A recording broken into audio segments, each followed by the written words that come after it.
Good day, YouTube. Welcome back to Legend. Legend knows football.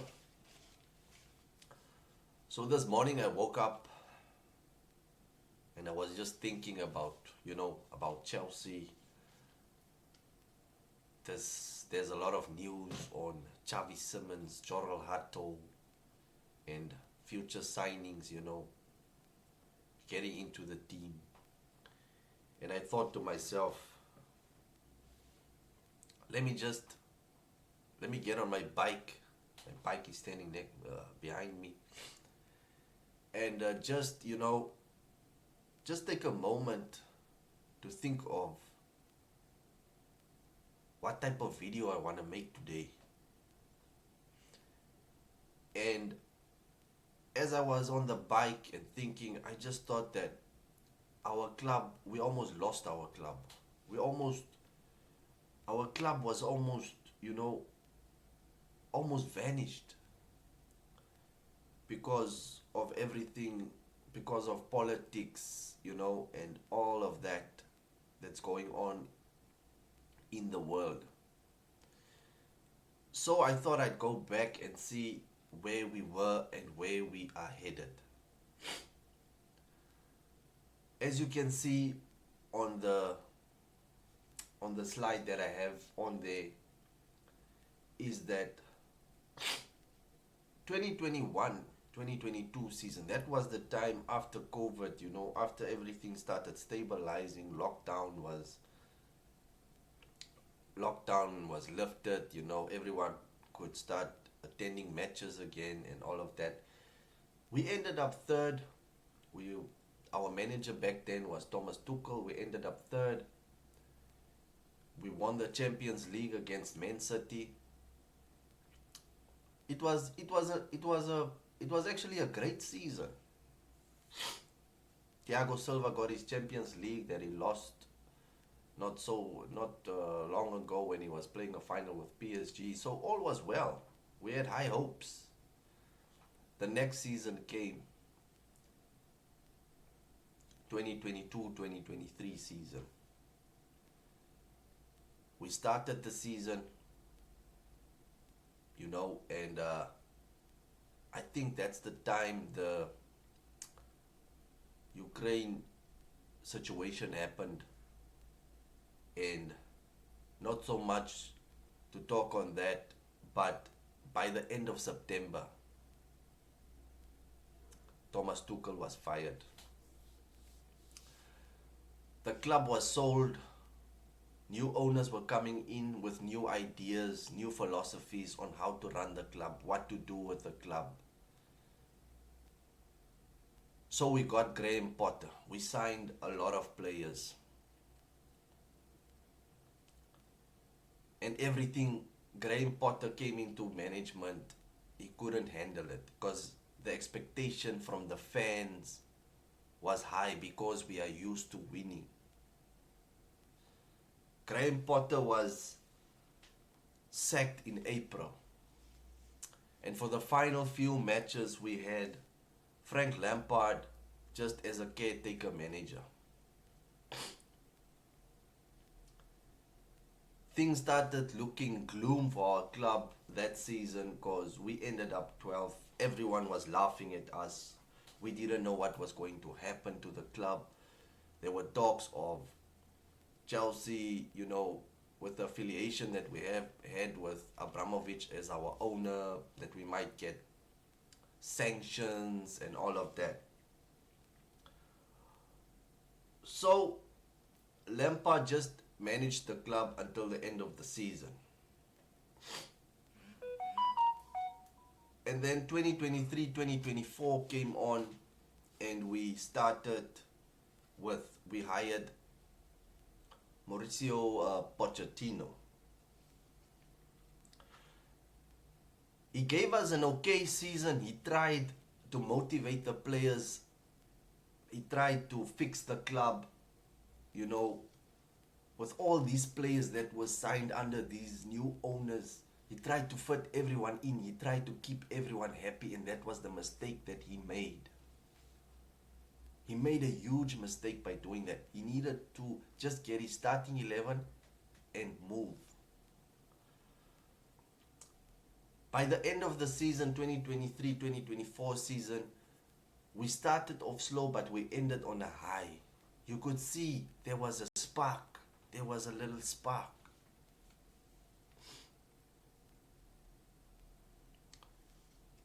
And then Pochettino was, when we saw that spark, we thought that he was the guy. He was the one that was going to take us further.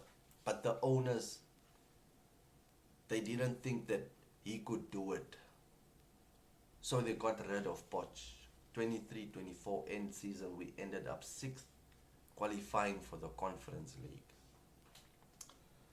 That's when there was a coach named Enzo Maresca who brought Leicester back to the Premier League. New owners approached him. Everyone was like, no, this guy is not, he's not proven at a big club. The coach is not proven. He's going to step in and by Christmas he's going to be gone. All these pundits that are talking about about us not doing anything were the ones that were calling us title contenders. 24-25, they called us title contenders. By Christmas, match week, I think it was match week 17-16, we were second in the league. Now they forgot all of that. Fast forward, we had a lot of players. We had 2 competitions. We had the Conference League that everyone expected us to win, but didn't actually give us any credit because the competition is 3rd tier in Europe. But we won it. We went all out. And you could see that spark that was under Poch. Okay. That spark that was under Poch, it came back and it shone brighter and brighter and brighter. We managed, like Enzo said, we managed above expectation. We ended up 4th. We won the Conference League. We headed into a Club World Cup where everyone was talking down on the competition because it's happening after a long season, player injuries. But we took it serious because we needed the money. We need the money. We went through to the final. And then everyone was like, Chelsea got an easy route to the final. PSG will label them as, insignificant on the field. What did we do? We bullied PSG. We bullied them with our young boys. We made a mockery of PSG. Conference League winners beating Champions League winners. We wiped the floor with PSG. Dembele had no answer. Luis Enrique wanted to choke slam João Pedro. And now heading into the current season, this upcoming season, we go on to the next slide. If you've made it so far, stay tuned. It's getting very interesting.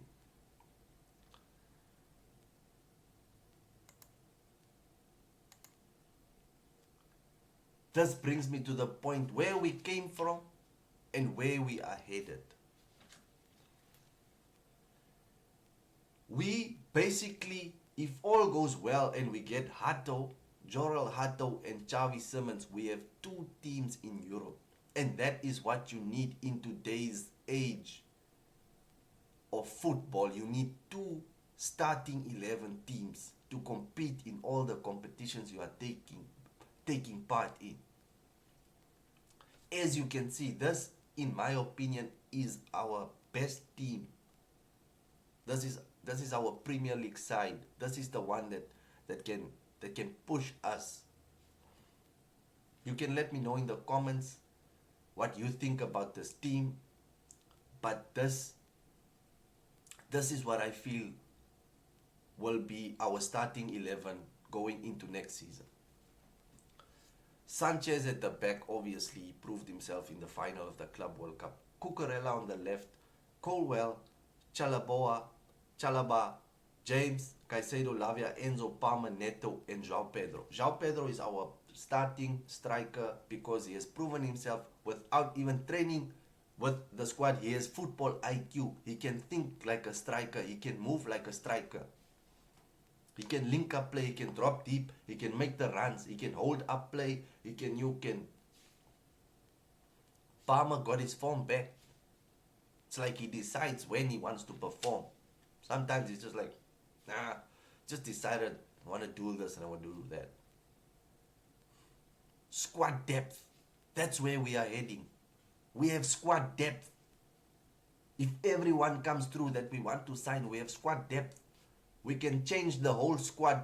A different squad plays in the cup games, a different squad plays in the Premier League, and mix and match them for the Champions League, depending on each player's form. Which takes me to the next slide.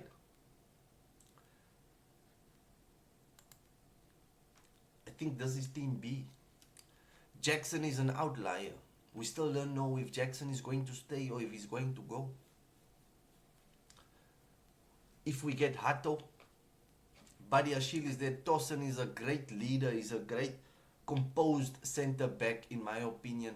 Gasto proved himself in that final. Santos, Esugo, I haven't seen again. I haven't seen yet. Estavao can be a replacement for Palmer. Xavi Simons can also be the replacement for Palmer. The left striker, Gittens on the left wing, replacement for Pedro Neto. We have two squads, potentially two squads to compete. Two starting 11s. That's what Man City had back in the day. Until some of their starters grew old. Fatigue took over. They sold Mahrez. De Bruyne wasn't the player that he used to be. Rodri got injured. Fernandinho left long time ago. And this project that we are busy with, we are going to dominate this league if the other teams don't wake up. It seems like they've seen it.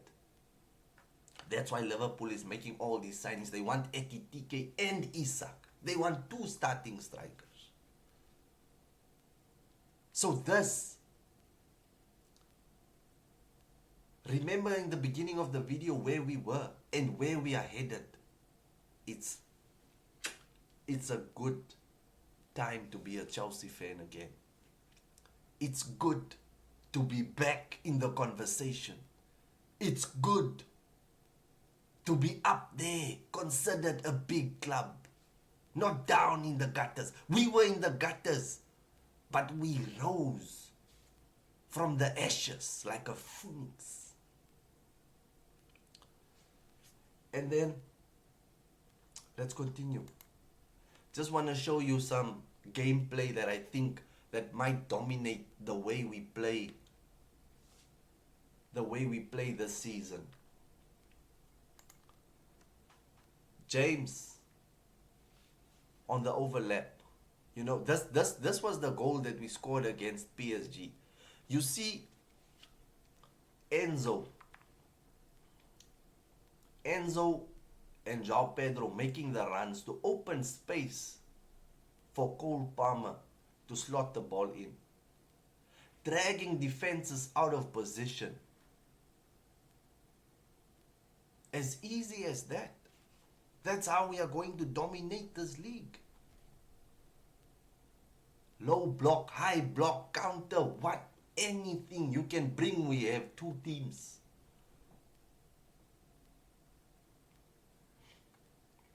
Let me go to the next one.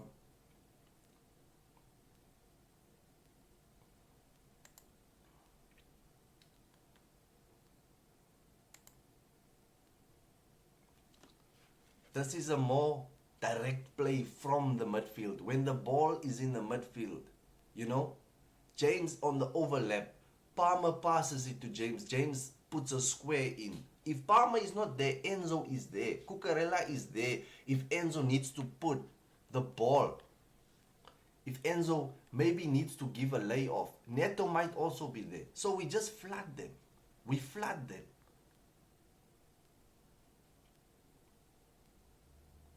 Man, Chelsea is back. And only time will tell. But I know. I can see as a football fan what type of football my team is playing. Let's go on to the next one. This is a more direct play, you know. Just from Caicedo, Enzo, Neto. This is like when you when you're on the counter almost, you know. When you just want to move the ball quickly to the line and into the box and your striker scores. You surprise them. They don't know what's happening. The ball is moving too fast. Let's go to the last slide. This is when we are defending. Let's say the team is playing, the opposition is playing, trying to infiltrate us. Cucurella just tucks in. Neto is a wing back. Pedro, I saw him also coming back on defense, and everyone is just behind the ball, you know, ready for that counter. Let's say we win the ball on the half turn, you know, on the half line, halfway. Lavia wins the ball. He gives it through to Neto. Neto just squares. You know, you see all these players that are there. All these players that are there. When we counter, all these players are there. How will the opposition cope with us? We are going to be deadly this season. We are going to be title contenders this season. If you've enjoyed the video, please leave a like and subscribe. Stay safe. I will upload another video on the transfers that might come in later today. Thank you for watching. Stay safe and God bless.